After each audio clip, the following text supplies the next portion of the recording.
नमस्कार दर्शक बंधु प्रियास किचन ने आपण समस्त को अनेक अनेक स्वागत। मु आज आपण मानक पूरा इंस्टांटली मात्र 10 मिनट ही प्रस्तुत कर देखेबी चिल्ली ऑमलेट जहाँ टेस्टी भी आ खूब कम समय बनीजा। इंस्टांटली आपण को बनैकी खाई पारिबे। रुटी सहित तो बहुत बढ़िया लगी था खाइबा पाइंका। तेबे आपण मोर टेस्टी चिल्ली ऑमलेट रेसिपी को देखापी वीडियोटी को फुलाज करंतु। आशा करछि कि रेसिपीटी आपण मानक निश्चय भल लागिबो। भल लगिले प्लीज वीडियोटी को लाइक करेंगे, सांग मानक सहित शेयर करेंगे।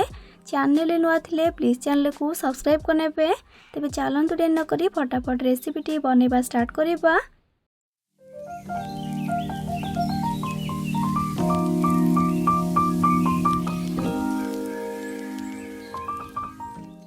यम्मी चिल्ली ऑमलेट बनवाई प्रथम ये देखो मु गोटे बड़ मिक्सिंग बाउल नहीं कि से 5टी अंडा को भांगिकी दौची। आपण अंडार क्वांटीटा निज हिसाब से कम बेसी करके नहीं पारे। जेतिकी अंडार आपण रेसिपी को बनवाई चाहूथे आपन जदि फटाफट किसी गोटे रेसिपी बनवाई चाहते ताले मु कहबी रेसिपीटा सबुठु बेस्ट रहिबो। आ पिला मानक टिफिन बॉक्स रे मध्य आपण रुटी की परोटा सहित आपको बनैकी दे पारिबे। आ पिला माने भी आपको खाइबा को बहुत पसंद करेंगे। ये देखो सब अंडा को मु भांगी नेली। एबे एथिरे स्वाद अनुसार लुण पकेबा आउ अधा छोट चामच हल्दी गुंड पकेबा आ सब को भलसे पूरा फेंटी नेबा। आगर भी मो अंडार बहुत सारा रेसिपी मो चैनल अपलोड करिछि। आपण से सब वीडियो को देखिया पई चाहूथिले ए वीडियो तळे थिबा डिस्क्रिप्शन बॉक्स रे तार लिंक सब को पाई परिबे। ये देखो बढ़िया से मुझे पूरा फेंटी नेली। एबे आपको साइड रखिबा आ एपटे गैस ऑन करके गोटे कड़े को बसैकी से 2 छोट चामच रिफाइन तेल को देबा। आ तेल भल भाव गरम हो गला परे से फेंटिकी रखिथिबा अंडा को देदेबा। आ अंडा को दे सारी गैस फ्लेम को मीडियम रखिकी एक आम कंटिन्यूअसली मिक्स करके 3 ରୁ 4 मिनट खंडे भल भाव पूरा भाजी नेबा। नॉर्मली जेमती आम अंडा भुजिया प्रस्तुत करथाउ ठीक से ही को भाजी नेबा। बास ये अंडा भुजियार पीसेस गुड़ाक अति छोट करें मीडियम ही रखिए। ये देखो अंडा को मुझे मीडियम फ्लेम रे 3 ରୁ 4 मिनट खंडे भल भाव पूरा भाजी नेली। आ अंडार पीसेस गुड़ाक देखो अति छोट करके भाजीनी मीडियम ही रखी। एबे अंडा भुजिया को गोटे बाउल को काढ़ी देकी साइड रखिबा।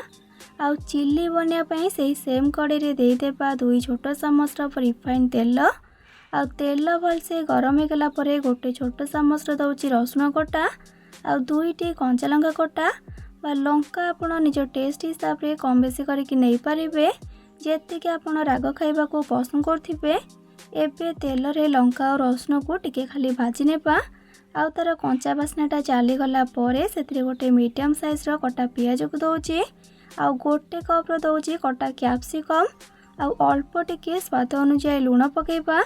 जेहेतु आम अंडा को भाजिला बेले से ऑलरेडी लुण पकईथिले आउ सॉस रे भी जेहेतु लुण अंश रही थाए सेथिपई टिके कम करके आपण एथिरे लुण को ऐड करेंगे।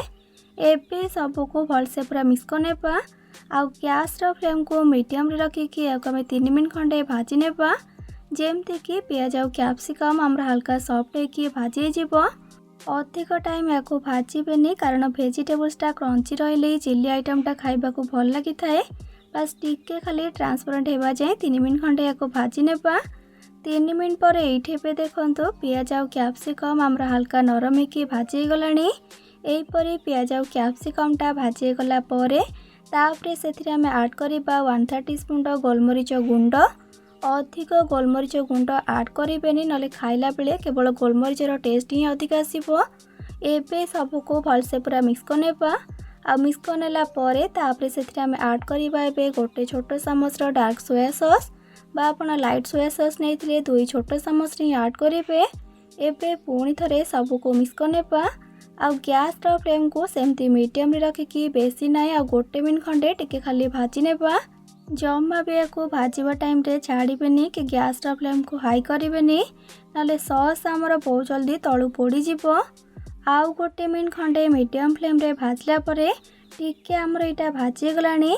आउ सोया सॉस देला परठू टिक चिल्ली चिल्ली परिका स्मेल आसलानी।